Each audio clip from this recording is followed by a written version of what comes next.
Imagine a place on the very edge of the world. A jagged lump of rock thrusting out of the wild Atlantic Ocean, 20 miles from the nearest land. This is Eilean Moor, the largest of the Flannan Isles, off the coast of Scotland. It is a place of constant wind, crashing waves, and profound isolation. In 1899, a lighthouse was built here. A beacon of civilization in the primitive darkness. It was designed to be indestructible. Manned by 3 experienced keepers at all times. Their job was simple. Keep the light burning to save ships from the deadly rocks below. But in December 1900, just 1 year after it opened, something went terribly wrong on the lonely rock. On December 15th, a passing steamer ship noticed something chilling. The lighthouse beacon, which should have been shining brightly through the night storm, was completely dark. The ship reported it when they reached port. But due to bad weather, no one could go to check for days. The mystery had begun in silence. A silence that would soon echo around the world. It wasn't until December 26th, roughly 10 days after the light went out, that the lighthouse supply ship, the Hesperus, could finally fight its way through the rough seas to reach the island. As the ship approached the imposing cliffs, the crew felt a sense of dread. The lighthouse stood tall against the gray sky, but it was lifeless. Usually, when the supply ship arrived, the flag would be flying. The keepers would be down at the landing dock, waving, eager for fresh food and news from the outside world. Today, there was only the sound of the waves and the crying seagulls. No flag. No welcoming committee. Just an ominous stillness. The ship's captain blew the steam whistle loudly. The sound blasted against the cliffs. But no one emerged. He fired a signal flare into the sky. It burned brightly and faded away. Still, nothing. Finally, a small boat was lowered.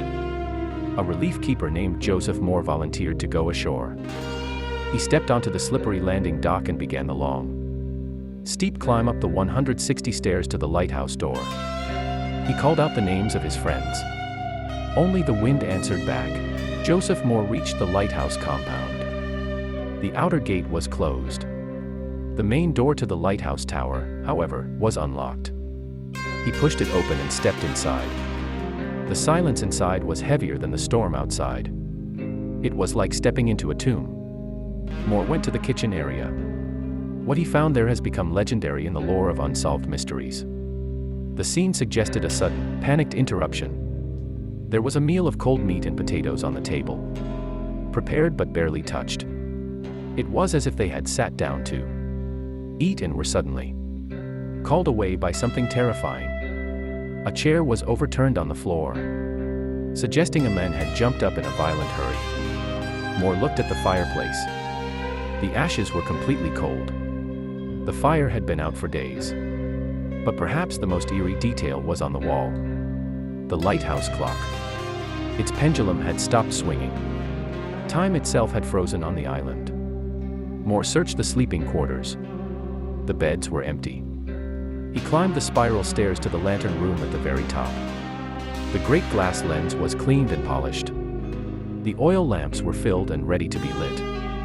Everything was in perfect order, except for the men whose duty it was to light them back down to the ship to report the terrifying news. The 3 keepers had vanished off the face of the earth. Who were these men? They were not inexperienced amateurs who would easily panic. The principal keeper was James Duckett, 43 years old. A family man with over 20 years of experience working in lighthouses. He was known as a steady, reliable hand. The second keeper was Thomas Marshall, 28 years old. Also experienced and noted for his cheerful personality. The third man was Donald MacArthur, 40 years old. He was an occasional keeper, hardened by years of working on the rough seas.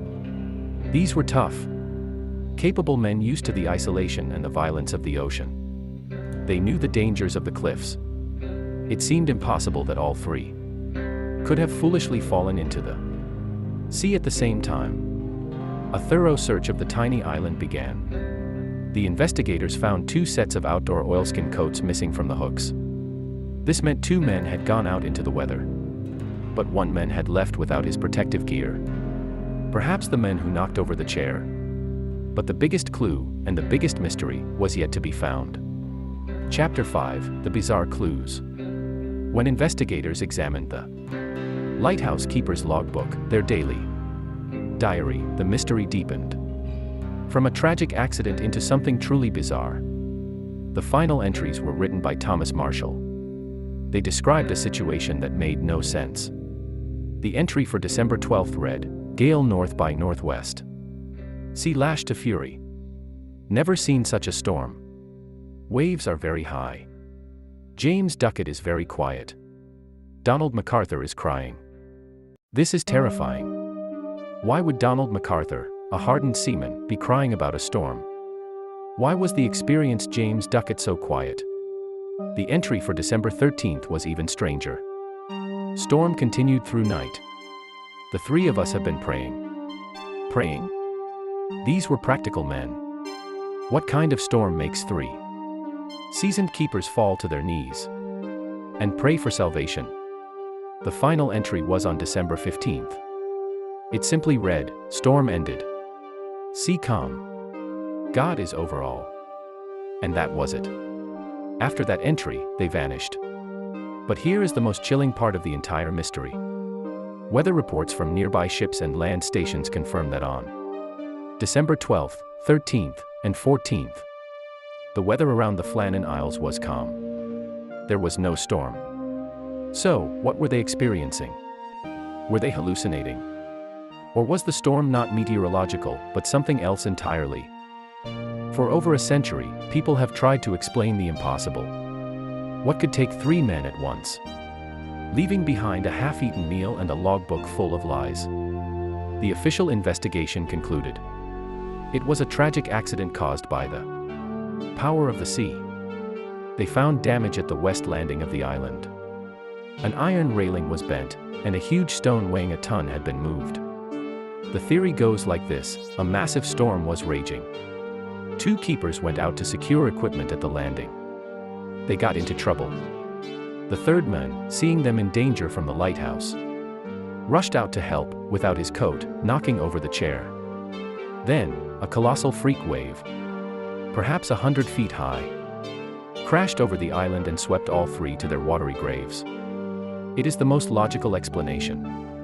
But it doesn't explain everything. It doesn't explain the calm weather reports.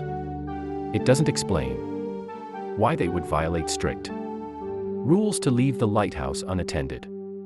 Other theories are darker. Did the isolation drive one of them mad? Did a fight break out, ending in murder and suicide over the cliff edge? Or, as local folklore suggests, did something ancient come from the sea? The locals believed the Flannan Isles were haunted long before the lighthouse was built. They called it a place of fairies and spirits. A place where humans should not tread.